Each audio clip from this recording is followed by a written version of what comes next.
brought you by Independence। आज independence special खाना बनेगा घर पे, क्योंकि इसके है कण कण में स्वाद, कण कण में भारत।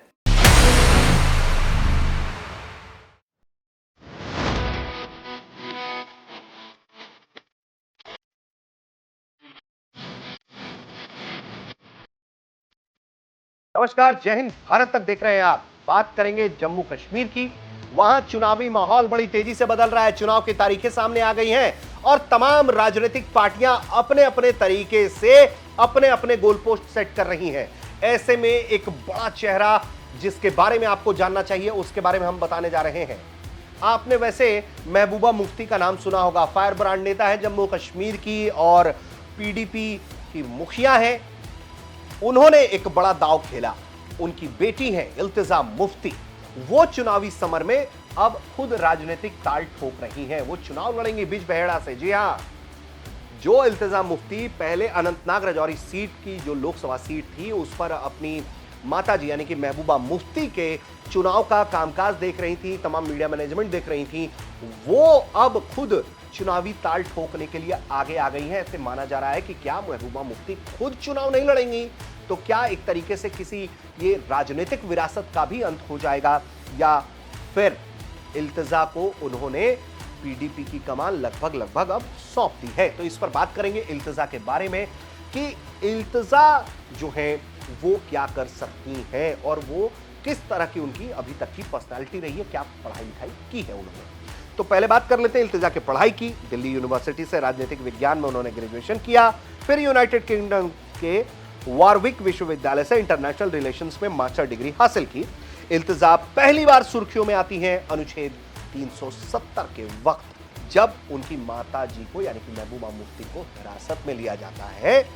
और 370 के खात्मे के बाद जब महबूबा मुफ्ती को नजरबंद किया गया, तो उन्होंने सीधे सीधे यानी कि इल्तिजा मुफ्ती ने सीधे सीधे देश के गृह मंत्री अमित शाह को एक पत्र लिखा और पत्र में लिखा कि आखिर क्यों उनकी माताजी को श्रीनगर के आवास में नजर बंद कर दिया गया है। इसके अलावा उनका कहना था कि उनकी माताजी से उन्हें नहीं मिलने दिया जा रहा है। इसके लिए वो आगे आती हैं और कोर्ट के दरवाजे तक पहुंचती हैं। क्या होता है ये भी बताते हैं आपको। उनको घाटी से बाहर जाने की अनुमति जब दी गई, तो उन्होंने अपने मां से मिलने की अनुमति के लिए सुप्रीम कोर्ट का दरवाजा खटखटाया, जो उन्हें बाद में इजाजत मिल भी गई। महबूबा मुफ्ती की रिहाई के बाद इल्तिजा को उनकी मीडिया बातचीत, जैसे हमने आपको बताया, और बैठकों में उनके साथ देखा गया।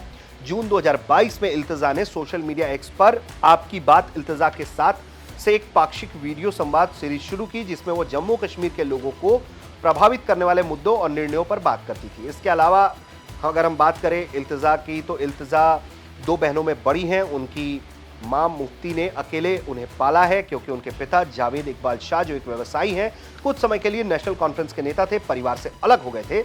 इल्तिजा की छोटी बहन श्रीनगर में एक पब्लिक रिलेशन प्रोफेशनल है और 2023 में इल्तिजा ने अपने पासपोर्ट के नवीनीकरण के लिए अधिकारियों से संघर्ष भी किया था। उनका पासपोर्ट 2 जनवरी को समाप्त हो गया था और उन्होंने 8 जून 2022 को नया पासपोर्ट प्राप्त करने के लिए आवेदन किया था। फिर काफी इसको लेकर उठापटक हुई। श्रीनगर के क्षेत्रीय पासपोर्ट कार्यालय ने उन्हें नया पासपोर्ट जारी नहीं किया। इसके बाद इल्तिजा ने फरवरी 2023 में जम्मू कश्मीर हाईकोर्ट का दरवाजा खटखटाया। आरपीओ को पासपोर्ट नवीनीकरण का निर्देश देने की मांग की। उन्होंने पुलिस प्रशासन को सत्यापन प्रक्रिया पूरी करने के लिए लिखा। फिर आरपीओ ने सीआईडी की प्रतिकूल सत्यापन रिपोर्ट के बावजूद, जिसे टॉप सीक्रेट के रूप में वर्गीकृत किया गया, अप्रैल 2023 में उन्हें पासपोर्ट जारी किया गया।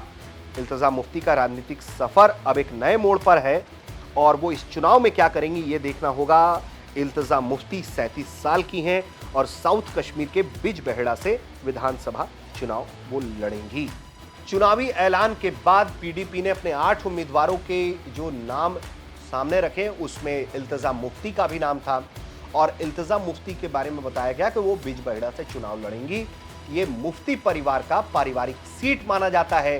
तो एक तरह से माना जा रहा है कि अब महबूबा मुफ्ती ने अपनी राजनीतिक विरासत इल्तिजा के हाथों में सौंप दी है और इस चुनाव में इल्तिजा को अग्नि परीक्षा से गुजरना होगा, क्योंकि महबूबा मुफ्ती लोकसभा के चुनाव में बुरी तरह से हार गई थी और उनके सामने उनकी पार्टी, उनकी संगठन को बचाए रखने के साथ साथ अब सत्ता में आने के लिए भी उन्हें संघर्ष करना पड़ेगा। ऐसे में इल्तिजा कितना महबूबा मुफ्ती के विरासत का ख्याल रख पाती हैं, कितने जोर शोर से उसे बढ़ा पाती हैं, और क्या वो महबूबा मुफ्ती की तरह ही बहुत बेबाक और फायर ब्रांड रहती हैं, ये सब देखना होगा। आगे आने वाले दिन इल्तिजा मुफ्ती के लिए काफी चुनौतीपूर्ण और दिलचस्प होने वाले हैं।